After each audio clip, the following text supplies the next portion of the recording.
Hello everyone, how are you all? I hope you guys are doing well. So guys, welcome back to our channel and start करेंगे अपना आज का session. तो आज के session में भी हम लोग एज यूजली डिस्कस कर रहे हैं आपके यूजीसी नेट जेआरएफ एग्ज़ाम की यूनिट 8 जिसका नाम है पीपल डेवलपमेंट एंड एनवायरनमेंट। इसमें हम concept and component of environment को डिस्कस कर रहे हैं। ऑलरेडी हम इसका वन पार्ट जो है वो प्रीवियस वीडियो में कवर कर चुके हैं। अगर आपने हमारा वो प्रीवियस वीडियो नहीं देखा तो डिस्क्रिप्शन बॉक्स में आपको लिंक प्रोवाइड कर दिया जाएगा, आप वहां से चेक कर सकते हैं। इसके अलावा अगर आप हमारे चैनल पर नए हैं या फिर आपने हमारे चैनल को सब्सक्राइब नहीं किया है तो यूजीसी नेट एग्ज़ाम की प्रिपरेशन के लिए चैनल को सब्सक्राइब करें और बेल आइकन को प्रेस करना बिल्कुल भी ना भूलें ताकि हम अपनी जब भी कोई न्यू वीडियो अपलोड करें तो नोटिफिकेशन सबसे पहले आपको मिल सके। तो चलिए गाइस सेशन को स्टार्ट करेंगे। तो हमने अपने प्रीवियस वीडियोस में देख लिया था कि जो टर्म है एनवायरनमेंट की वो क्या होती है, एनवायरनमेंट होता क्या है, एनवायरनमेंट को किसके द्वारा कैसे कैसे परिभाषित किया गया है एंड ऑल। अब हम स्टार्ट करेंगे कंपोनेंट्स ऑफ एनवायरनमेंट के साथ। तो सबसे पहले जानेंगे कि कंपोनेंट्स क्या होते हैं हमारे एनवायरनमेंट के। तो कंपोनेंट्स की अगर मैं बात करूं तो जो आपका एनवायरनमेंट होता है वो हमारा मेनली 4 चीज़ों से मिलके बना होता है, जिसमें कि आपका एक तो एटमॉस्फेयर आता है जिसको हम कहते हैं हमारा जो भी वायुमंडल है, ठीक है। हाइड्रोस्फीयर आता है जिसको हम क्या कहते हैं, जलमंडल कहते हैं। लिथोस्फीयर जो कि हमारा स्थल मंडल होता है और बायोस्फीयर जो कि हमारा जैविक मंडल होता है। तो इन 4 मंडलों से हमारा एनवायरनमेंट बना होता है। बट इट कैन बी रफली डिवाइडेड इनटू 2 टाइप्स। बट इसको हम मतलब रफली अगर बात करें, ऐसी छोटा मोटा ना मोटी मोटी बात कहें तो ये हमारा 2 तरह का होता है। एक तो माइक्रो एनवायरनमेंट होता है, दूसरा मैक्रो एनवायरनमेंट होता है। ध्यान रखने वाली बात है कि वैसे तो हमारा एनवायरनमेंट के जो कंपोनेंट्स हैं वो 4 होते हैं, atmosphere, biosphere, lithosphere and hydrosphere. But अगर हम बात करें रफली थोड़ी मोटी मोटी तो ये 2 तरह का है, एक तो माइक्रो एनवायरनमेंट, एक मैक्रो एनवायरनमेंट। माइक्रो आपको पता है बहुत ज़्यादा स्मॉलेस्ट यूनिट होती है। तो इसमें ये जो माइक्रो एनवायरनमेंट है ये रेफर करता है जो हमारा इमीडिएट लोकल सराउंडिंग, किसी भी ऑर्गेनिज्म का इमीडिएट लोकल सराउंडिंग है जहाँ वो रह रहा है उसके आसपास का बिल्कुल वातावरण आपका माइक्रो एनवायरनमेंट के अंतर्गत आता है। वहीं जो आपका मैक्रो एनवायरनमेंट होता है तो मैक्रो एनवायरनमेंट हम कह सकते हैं वाइड है। तो यहाँ पर आपका फिजिकल जितने भी फिजिकल होते हैं, जितने भी बायोटिक कंडीशंस होती हैं जो कि ऑर्गेनिजम्स को एक्सटर्नली सराउंड करती हैं वो सभी आता है। याद रखेंगे क्वेश्चन आपसे यहाँ से पूछ लिया जा सकता है कि माइक्रो एनवायरनमेंट और मैक्रो एनवायरनमेंट क्या होता है। तो माइक्रो एनवायरनमेंट क्या होता है कि जो भी कोई ऑर्गेनिज्म है उसका लोकल सराउंडिंग जहाँ वो रह रहा है बस उतना, ठीक है। बट ये जो मैक्रो है इसमें सारा फिजिकल आता है, सारा बायोटिक आता है, बायोटिक कंडीशंस आती हैं जो कि ऑर्गेनिजम्स को एक्सटर्नली सराउंड करके रखती हैं। Clear. Next, physical environment refers to all abiotic factors. जो फिजिकल एनवायरनमेंट होता है वो सारे अबायोटिक फैक्टर्स को रेफर करता है। और कंडीशंस को, अब कंडीशंस क्या होते हैं, हमारे अबायोटिक कंपोनेंट्स भी होते हैं ना, जिस तरह से बायोटिक कंपोनेंट्स होते हैं। तो बायोटिक कंपोनेंट्स में तो हमने ये अपना बायोस्फीयर, एटमॉस्फेयर, लिथोस्फीयर, हाइड्रोस्फीयर देखा था। तो हम अगर देखें अबायोटिक और फिजिकल कंडीशंस क्या होती हैं, तो ये अबायोटिक और फिजिकल कंडीशंस में आपका एक तो टेम्परेचर आता है, ठीक है। दूसरा आपका लाइट आता है, रेनफॉल आता है, सॉइल आता है, मिनरल आता है। It comprises the atmosphere, lithosphere, hydrosphere, ये सभी हमने अभी देखा था। अब ये जो बायोटिक एनवायरनमेंट होता है इसमें क्या होता है, तो बायोटिक एनवायरनमेंट में सभी जैविक घटक आते हैं, बायोटिक में जिनमें नॉन लिविंग आते हैं, ठीक है। तो बायोटिक एनवायरनमेंट में सारे के सारे बायोटिक फैक्टर्स आते हैं, सारी लिविंग फॉर्म्स आती हैं, जैसे आपकी प्लांट हो गई, एनिमल हो गए और माइक्रो ऑर्गेनिजम्स हो गए, स्पेशली ह्यूमन बींग्स हो गए। क्लियर। कंपोनेंट्स और जो सेगमेंट होते हैं एनवायरनमेंट के वो इस तरह से दिए हैं, एक बारी देख लेंगे कि जैसे एटमॉस्फेयर की अगर मैं बात करूं तो ये क्या है, एक एयर का मतलब होता है स्फीयर ऑफ एयर, कह सकते हो कि गोला है हवा का। हाइड्रोस्फीयर जो है वो वाटर का स्फीयर है एंड लिथोस्फीयर जो है वो स्फीयर है सॉइल का और रॉक का। क्लियर। हिंदी में देखेंगे हम सेम कंसेप्ट को। तो पर्यावरण में मुख्य रूप से वायुमंडल, जलमंडल, स्थलमंडल और जीवमंडल शामिल हैं, लेकिन इसे मोटे तौर पर 2 प्रकारों में विभाजित किया जा सकता है। कौन कौन से हैं वह 2 प्रकार? तो इसमें आपका सूक्ष्म पर्यावरण आएगा। सूक्ष्म पर्यावरण की अगर हम बात करें तो सूक्ष्म पर्यावरण क्या है? तो सूक्ष्म पर्यावरण का तात्पर्य जीवन के निकटतम स्थानीय परिवेश से है, जहाँ कोई भी एक ऑर्गेनिज्म, कोई भी प्राणी रह रहा होता है। वहीं अगर हम बात करें स्थूल पर्यावरण की, तो स्थूल पर्यावरण से तात्पर्य उन सभी भौतिक और जैविक स्थितियों से है जो जीव को बाहरी रूप से घेरे हुए हैं। क्लियर? तो भौतिक पर्यावरण की अगर हम बात करें तो भौतिक पर्यावरण सभी अजैविक कारकों या स्थितियों, जैसे हमारा तापमान हो गया, प्रकाश हो गया, वर्षा हो गया, मिट्टी, खनिज, इन सभी को संदर्भित करता है। इसमें वायुमंडल, स्थल मंडल और जल मंडल शामिल है। जैविक पर्यावरण में सभी जैविक कारक या जीवित रूप जैसे कि पौधे, जानवर और सूक्ष्म जीव शामिल होते हैं। अब पर्यावरण के कुछ घटक या हम खंड कह सकते हैं जो कि नीचे दिए हैं, जैसे कि वायुमंडल जो होता है वो आपका वायु का क्षेत्र होता है, जलमंडल जो होता है वो आपका जल का क्षेत्र होता है, और स्थलमंडल मिट्टी, चट्टान आदि का क्षेत्र होता है। अब यहाँ पर हमें ये इमेज दी हुई है, आइए इस इमेज को देखते हैं। थोड़ा सा इसको जूम आउट करते हैं। आई होप आपको ये इमेज क्लियर हो रही होगी। तो आप अगर देख रहे हैं तो ये क्या है? ये है हमारा इन्वायरमेंट के कंपोनेंट। ये क्या है?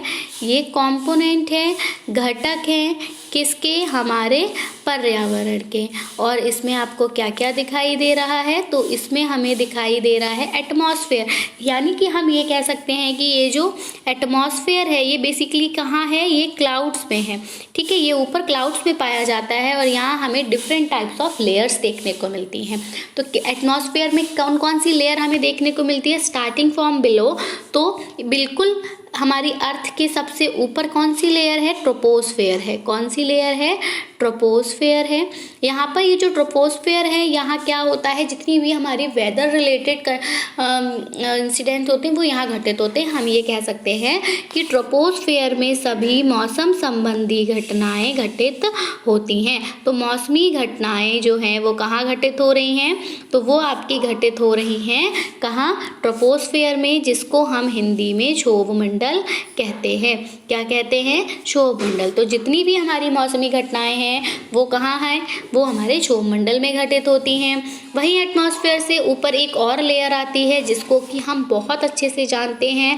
सेकंड लेयर होती है ये एटमॉस्फेयर की, जिसका नाम होता है स्ट्रेटोस्फेयर। इसको हिंदी में समताप मंडल कहा जाता है। और इस लेयर में हमें क्या देखने को मिलती है? तो ये जो आपकी ओजोन लेयर होती है वो हम इसी स्ट्रेटोस्फेयर लेयर में देखते हैं। स्ट्रेटोस्फेयर लेयर के बाद आपकी मिडिल लेयर आती है जिसको कि हम मीजोस्फेयर कहते हैं, यानी कि मध्य मंडल कहते हैं। यहाँ हम ये कह सकते हैं कि बहुत ज़्यादा यहाँ गर्मी, बहुत ज़्यादा टेम्परेचर हाई नहीं होता, बहुत ज़्यादा टेम्परेचर लो नहीं होता, बिल्कुल बीच का ये हमारा क्षेत्र होता है। मीजोस्फेयर से ऊपर अगर हम बात करें तो हमें यहाँ पे थर्मोस्फेयर देखने को मिलता है, और थर्मोस्फेयर में जो टेम्परेचर होता है वो बहुत ज़्यादा हाई होता है। यहाँ हमें क्या क्या देखने को मिलते हैं? यहाँ हमें कॉमेट्स वगैरह देखने को मिलते हैं। इसके ऊपर जो हमारी लास्ट लेयर होती है that is called the exosphere, और ये जो एग्जोस्फेयर होती है ये बिल्कुल, इसकी कोई सीमा नहीं है, ये कहाँ तक चल रही है, कहाँ जाकर ये ख़त्म होगी। क्लियर? आई होप आपको एटमॉस्फेयर क्लियर हुआ होगा। तो ये हमारा ये जो पार्ट है, तो हमारा ये जो आसमान वाला पार्ट जहाँ क्लाउड्स होते हैं, ये जो पार्ट होता है ये हमारा एटमॉस्फेयर होता है। बायोस्फीयर क्या है? ये जैसे यहाँ पे ये प्लांट्स लगे हुए हैं, ये बैठा हुआ है एक पक्षी, यहाँ पर आपको मैन देखने को भी मिलेगा। तो जहाँ पर क्या हो रहा होता है, जहाँ इंट्रैक्शन हो रहा होता है, हम कह सकते हैं जहाँ इंट्रैक्शन हो रहा होता है बायोटिक कंपोनेंट्स का, उस जगह को हम क्या कहते हैं? बायोस्फीयर कहते हैं। ठीक है, तो हम ये भी कह सकते हैं कि जो लेक है वो क्या है? एक बायोस्फीयर है, क्योंकि उस लेक में क्या है? उस लेक में आपको प्लैंकटॉन्स भी देखने को मिलते हैं। प्लैंकटॉन्स क्या होते हैं? आपके एक टाइप के प्लांट्स होते हैं। इसमें आपको एक्वाटिक लाइफ देखने को मिलती है, यानी कि आपको एक्वाटिक एनिमल्स देखने को मिलते हैं। तो इसलिए हम ये कह सकते हैं कि ये क्या है, एक बायोस्फीयर का एग्जाम्पल है। लिथोस्फीयर क्या होता है, तो लिथोस्फीयर ये वो संरचना होती है जहाँ आपको रॉक्स और सॉइल देखने को मिलती हैं, इसको हम स्थल मंडल के नाम से भी जानते हैं। और हाइड्रोस्फीयर तो आपकी जो भी वाटर बॉडीज़ हैं जितनी भी, वो सब आपके हाइड्रोस्फीयर के अंतर्गत आती हैं। क्लियर? आगे अब हमने एक बारी डायग्राम देखा और मोटा मोटा सिंपल नॉलेज थी वो सभी के बारे में कलेक्ट की। अब हम इसको सेपरेटली थोड़ा सारी लेयर के बारे में जान लेते हैं। अभी तो हमने जनरल एक बात की थी ऐसे ही सिंपली।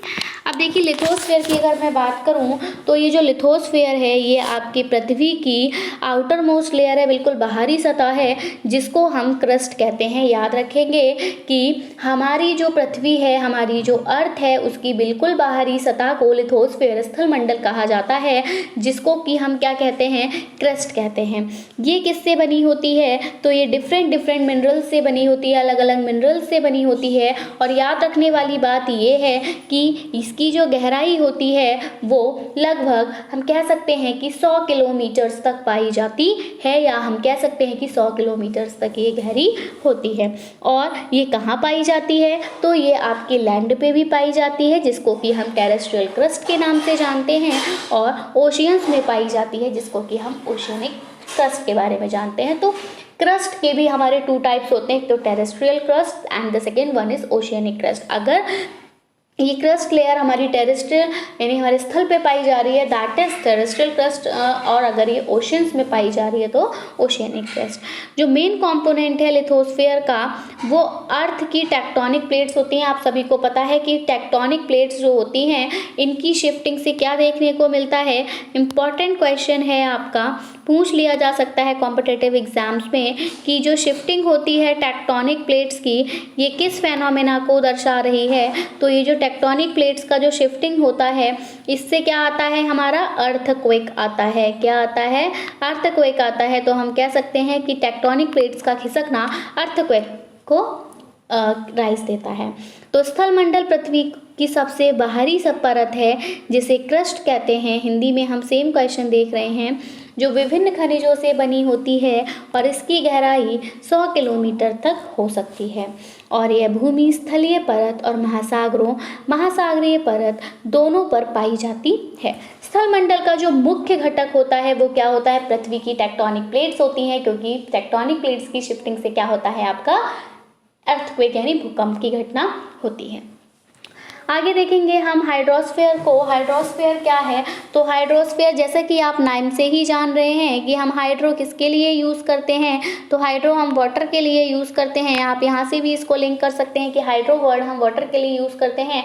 तो जो हमारा पानी वाला क्षेत्र होता है उसको हम हाइड्रोस्फीयर कहते हैं। क्लियर। आगे देखेंगे कि ये जो हाइड्रोस्फीयर है ये फॉर्म्स ऑफ वाटर बॉडीज जितनी भी हमारी अर्थ पर पाई जाती हैं, जैसे कि हम कहें ओशियंस पाए जाते हैं, हमारे सीज पाई जाती हैं, रिवर्स पाए जाते हैं, लेक्स पाई जाती हैं, पॉन्ड, स्ट्रीम, तो ये सब से मिलके हमारा क्या बना हुआ है, हाइड्रोस्फीयर बना हुआ है। अगर हम बात करें हाइड्रोस्फीयर की कि हाइड्रोस्फीयर जो हमारा जल का क्षेत्र है उसने लगभग हमारी अर्थ की सतह को कितना कवर किया हुआ है, तो इसने लगभग 70% हमारी पृथ्वी को कवर किया हुआ है। ठीक है, 97 हम कह सकते हैं 97.5% जो वाटर है वो हमारी अर्थ पे पाया जाता है। और कहाँ पाया जाता है, ओशियंस में पाया जाता है। और ये वाटर कैसा होता है, सॉल्टी होता है, इसलिए ये यूजेबल नहीं होता।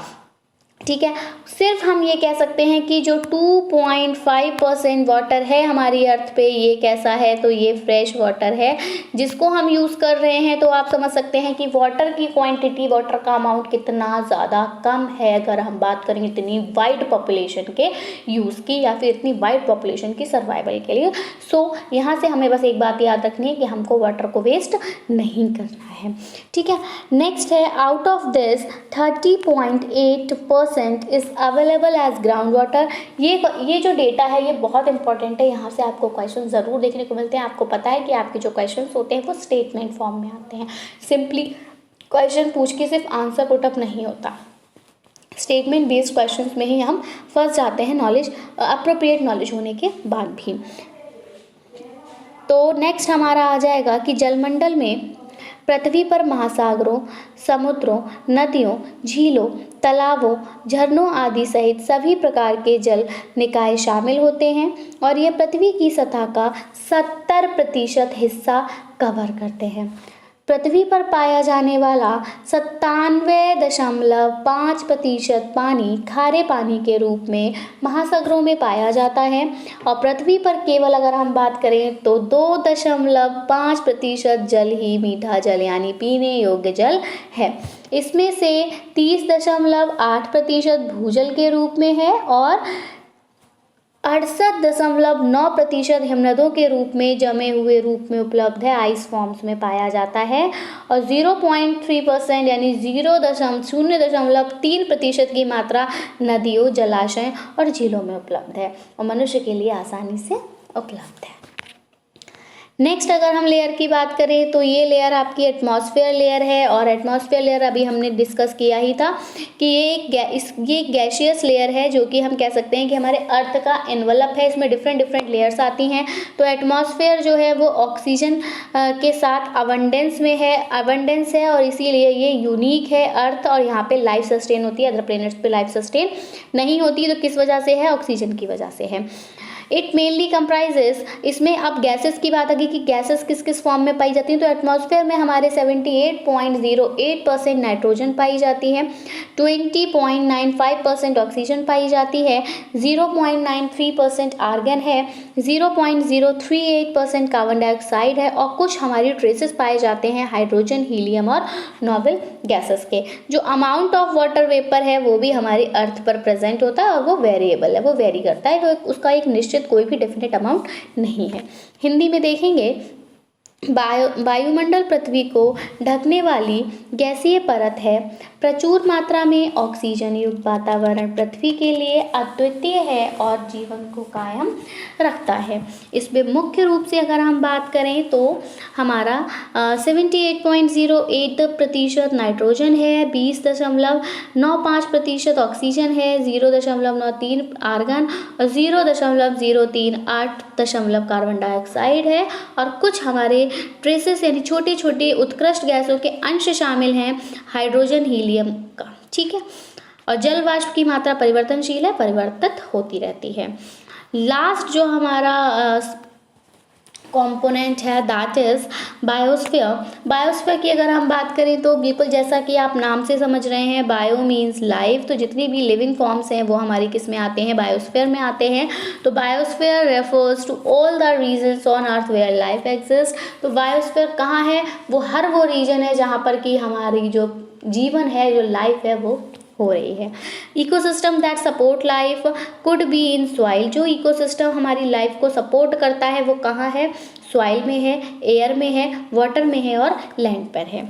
जो टर्म बायोस्फीयर है उसको किसने कॉइन किया था? इम्पॉर्टेंट क्वेश्चन है, याद रखना है बिल्कुल आपको कि ये जो टर्म बायोस्फीयर है अगर हम इसकी बात करें तो ये टर्म बायोस्फीयर कॉइंड किया गया था, एक जियोलॉजिस्ट थे एडवर्ड स्विस। ठीक है, इन्होंने इस वर्ड को कॉइन किया था, जिन्होंने कि इस टर्म को यूज़ किया उस प्लेस के लिए, अर्थ पे उस प्लेस के लिए जहाँ पर कि हमें जीवन देखने को मिलता है। बायोस्फीयर जो होता है वो सम टोटल है आपके सारे लिविंग मैटर्स का, बायोमास का, बायोटा का। ठीक है, और ये क्या करता है? ये एक्सटेंड करता है हमारे पोलर आइस कैप से इक्वेटर की तरफ को और हर रीजन से ये कुछ लाइफ फॉर्म जो है वो यहाँ पर रखता है जो कि वहाँ की कंडीशंस के लिए सुटेबल होती हैं। जीवमंडल से तात्पर्य पृथ्वी के उन सभी क्षेत्रों से है जहाँ जीवन मौजूद है। जीवन का समर्थन करने वाले पारिस्थितिकी तंत्र मिट्टी, हवा, पानी या भूमि में हो सकते हैं। बायोस्फीयर शब्द का प्रयोग भूविज्ञानी एडवर्ड स्विस द्वारा किया गया था, जिन्होंने इस शब्द का प्रयोग पृथ्वी पर उस स्थान के लिए किया था जहां जीवन पाया जा सकता है। बायोस्फीयर का तात्पर्य सभी जीवित पदार्थों, बायोमास या बायोटा के कुल योग से है और ये ध्रुवीय बर्फ की चोटियों से लेकर भूमध्य रेखा तक फैला हुआ है। प्रत्येक क्षेत्र में वहाँ की परिस्थिति के लिए उपयुक्त कुछ जीवन रूप में मौजूद है। क्लियर? सो आई होप आपको सेशन पसंद आया होगा। That's all about our session पसंद आया हो तो प्लीज़ इसको लाइक करें, आपके एक लाइक से हमें मोटिवेशन मिलता है।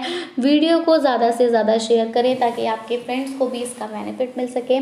बाकी अगर आपकी कोई भी क्वेरी है तो आप हमसे कमेंट सेक्शन में पूछ सकते हैं। आपका कोई भी सजेशन है रिगार्डिंग योर प्रिपरेशन तो वो आप हमें सजेस्ट कर सकते हैं।